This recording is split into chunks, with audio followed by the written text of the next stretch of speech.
Anaïsa Capellini, Donald Trump continue sa guerre contre les narcotrafiquants vénézuéliens. Le président américain va jusqu'à envisager des frappes terrestres au Venezuela. Ça serait une escalade dangereuse. Absolument dangereuse, mais nécessaire. Selon Donald Trump, il y a une priorité. Il faut arrêter le flux de drogue en provenance du Venezuela. Selon le président, le fentanyl qui rentre aux États-Unis à travers les cartels du narcotrafic est la cause de dizaines de milliers de morts parmi les Américains. Et donc, si pour arrêter ce fléau, il faut faire fi des règles du droit international et passer par des frappes terrestres, eh bien, il y est tout à fait prêt. Écoutez ce qu'il disait cette nuit.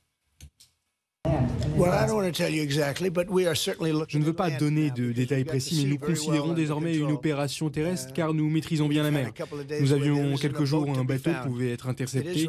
C'est difficile, mais si perdre quelques vies lors d'une frappe permet d'en sauver 25 000, ces vies sauvées sont cruciales. Chaque bateau intercepté peut sauver de nombreuses personnes.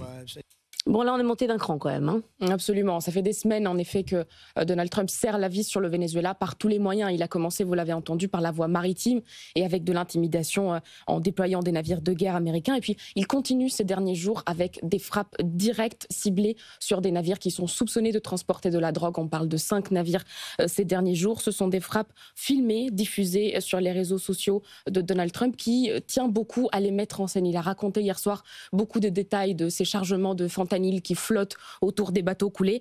Bref, c'est très important pour lui cette mise en scène, mais il est allé plus loin encore, Donald Trump. Il a avoué qu'il y a des opérations secrètes de la CIA en cours au Venezuela. C'est lui qui les a autorisées. Évidemment, c'est très inhabituel pour un chef de l'État de parler de manière si ouverte des opérations de services de renseignement qui sont en cours en ce moment. Enfin, c'est un message assez virulent envoyé à Nicolas Maduro. Oui, en réalité, c'est vrai que la guerre contre le narcotrafic est aussi un prétexte pour faire tomber le président vénézuélien Maduro. En fait, la question, c'est plutôt de savoir jusqu'où Donald Trump est prêt à aller pour le faire tomber. Est-ce qu'il est prêt à déclencher un conflit ouvert sur le continent? Quand on lui pose la question directement de la neutralisation de Maduro, lui il répond. Alors la question n'est pas tout à fait ridicule, mais ça serait ridicule d'y répondre. Ça laisse quand même une bonne marge d'interprétation sur ce qu'il veut faire avec Maduro. C'est quand même impressionnant, cette réponse. Qu'est-ce qu'il répond, Maduro ? Lui, il dit pour l'instant non à la guerre dans les Caraïbes, mais il compare quand même son pays au cas de l'Afghanistan, de l'Iran, de l'Irak. Tant de guerres éternelles ratées par les États-Unis, je cite Maduro, tant de coups d'État fomentés par la CIA, là encore. Pour lui, le trafic de drogue est tout simplement un prétexte pour arriver à un changement de régime au Venezuela et mettre la main au final sur ce qui intéresse Donald Trump, c'est le pétrole vénézuélien. Une réponse verbale de la part du président vénézuélien, suivie directement par des actes. Nicolas Maduro a ordonné de nouvelles manœuvres militaires à la frontière avec la Colombie.